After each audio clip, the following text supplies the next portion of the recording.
तरफ से थोड़ा छोड़ दीजिए, क्योंकि इसी के ऊपर ना हम नाचेंगे, इसको थोड़ा छोड़ दीजिए वहां से, हटाइए।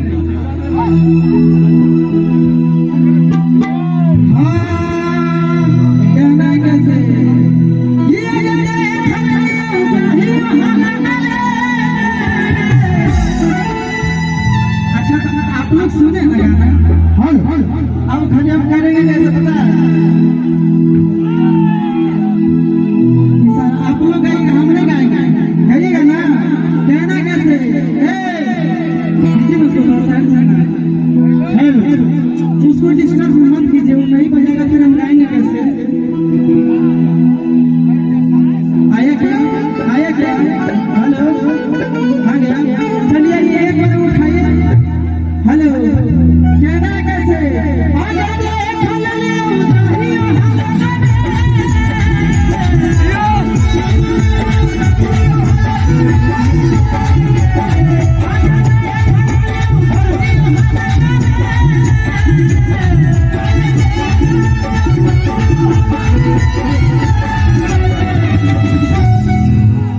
अब इसके आगे क्या आप लोग बताइए?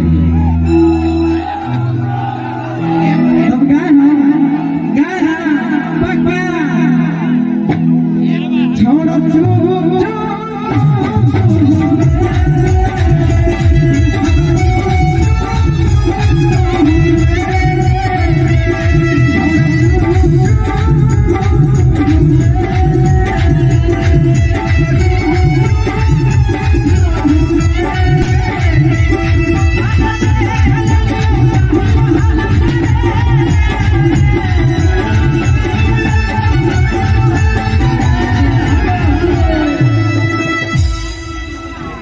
हमारे विक्रम भैया की तरफ से बहुत बहुत पुरस्कार।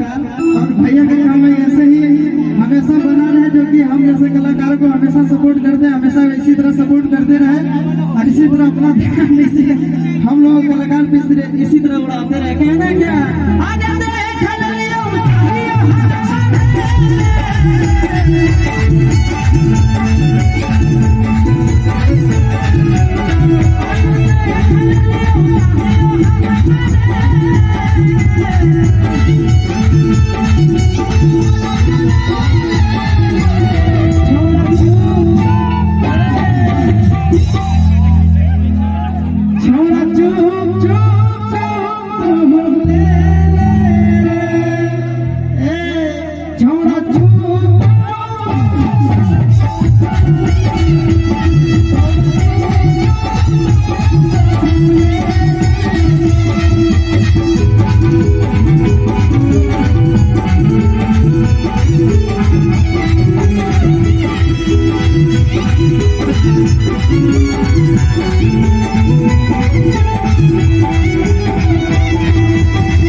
अच्छा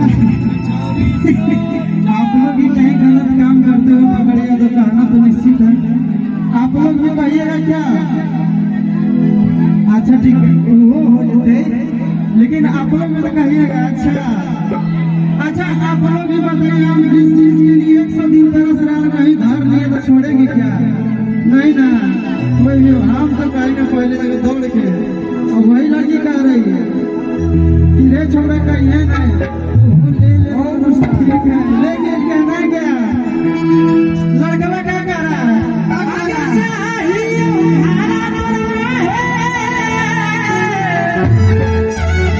छोड़ेंगे नहीं मास्टर।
रोशन भैया का प्यार आज क्या हमेशा मेरे पे बना है और हमेशा चाहेंगे कि रोशन भैया का प्यार मेरे पर हमेशा बना रहे।